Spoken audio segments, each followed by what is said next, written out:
So, in the previous video, we are discussed the morphology of the root and the stem. That continue with the morphology of the leaf.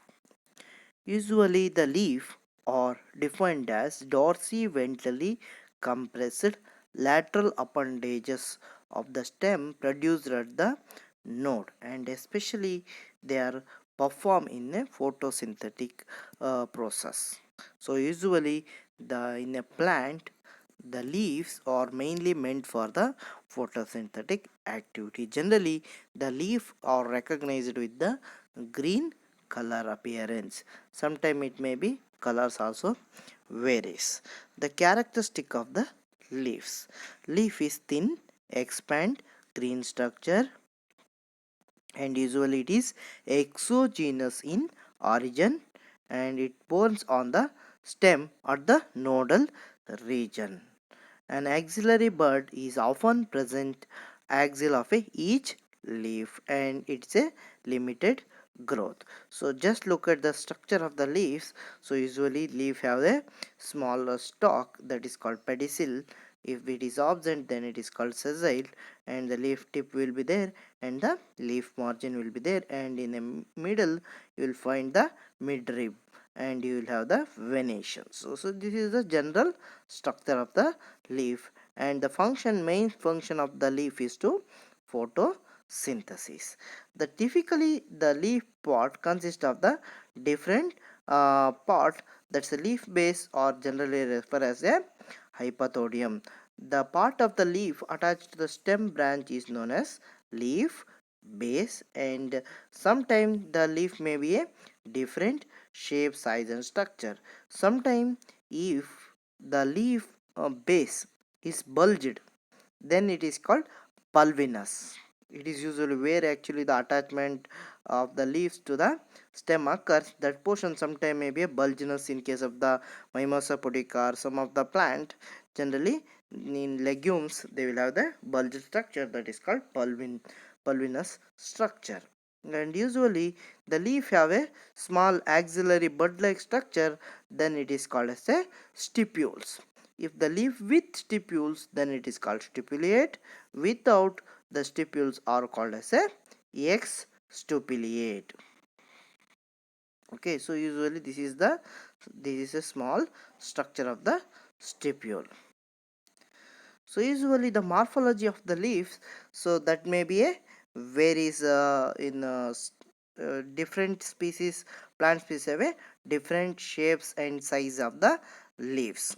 So usually what I call the base of the leaf is called stalk of the leaf, that's a petiole, and usually the side is the margins and the tip is apex. And usually the leaf is have a different shapes, and usually based on the leaf shape, so that's a venation, that's a parallel venation and the reticulate venation. So venation is nothing but the arrangement of the vein, and the veinlet in the lamina is known as the venation. So usually monocots have the parallel venation, and the dicot have the reticulate venation. So usually the reticulate venation commonly occur in case of the dicot. So usually reticulate venation is characterized with the two types, that's unicostate reticulate venation and the multicostate reticulate venation. Unicostate occur in case of mango, and multicostate occur in case of the jujubas. So sometimes they may be a parallel venation also. So usually the midrib or the veins will be parallel in appearance, and again in the parallel, that's the unicostate multicostate reticulation will be there. Coming to the morphology, the leaves are generally categorized into three kinds, that's a simple leaf, compound leaves, and the again compound leaf into different types. So first, what is simple leaf? Simple leaf which will have a single leaf blade or the lamina will be present, that is called as a simple leaf. Okay, commonly what you observe, the leaf with a simple stalk, that is a simple leaf. The example mango, people, so etc. The what is compound leaf? This is a different type. Here there's a complex or the compound arrangement of the leaf will be there. Compound leaf are the those in which leaf blade or the lamina is divided into a number of segment or the leaflet or the pinnae.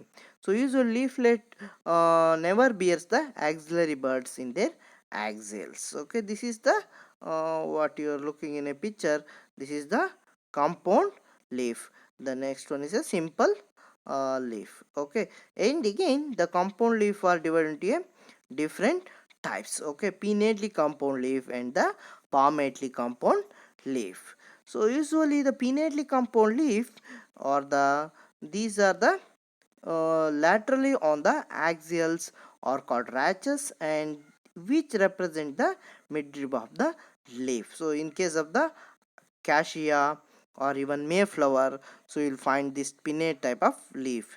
So again this pinnate type into different types, that's unipinnate, bipinnate, tripinnate, and sometime if it is absent then it is called decompound leaf. Okay, the that is a parallel venation. What is called, that's a unipinnate. Bipinnate is simple type of pinna. How many pinna is present, based on that they are divided into pinnately leaves. The next one is a palmately leaf. Here the leaves are dissected and look like a palm shaped in appearance, so that's why they are called palmately compound leaf. That's again the unifoliate, bifoliate, trifoliate. If it is 3 then it is trifoliate, if it is 2 then it is called bifoliate, or sometime more then it is called multifoliate. Okay, the next coming to the phyllotaxy. This is a very important concept. What is a phyllotaxy? Phyllotaxy is the arrangement of the leaves on the stem and the branches. So each plant have a different types of leaf arrangement will be there. That arrangement is generally referred as a phyllotaxy. There are three types of or three kinds of phyllotaxy. That's one is alternate, opposite, and the oral type. What is alternate? So here, so in this type there is a single leaf will be arranged on each nodal region. Okay, so those are called alternate phyllotaxy, and opposite phyllotaxy is nothing but the here the nodal region have the two leaf at a point. It may be opposite decussate or maybe a opposite superposed. So like that the arrangement is the arrangement of the leaf will be takes place. The opposite decussate example in case of the calotropis, and opposite superposed the example is jasminum, Gava are the example. Oral is nothing but the more number of leaves arranged on a particular nodal point. Okay, so that's the example nerium.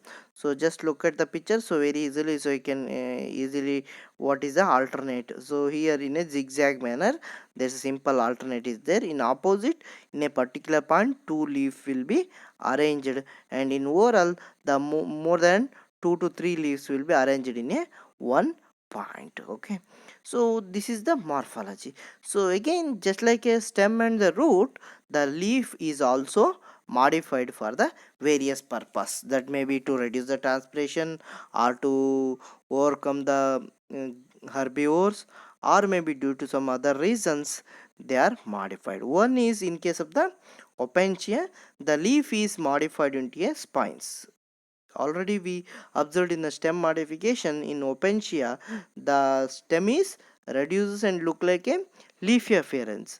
That's why the leaf is modified into a spine like structure, and they to reduce the transpiration. Okay, so those example, best example is the opentia.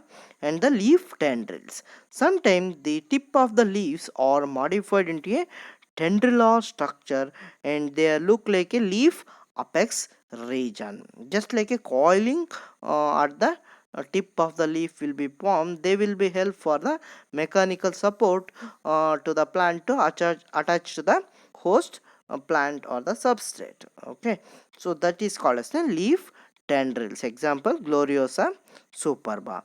And leaf hooks, sometimes the leaves are modified into a terminal hook like structure, what we generally use it for some time in home window hook like structure. So like that the plant also a hook like structures will be there.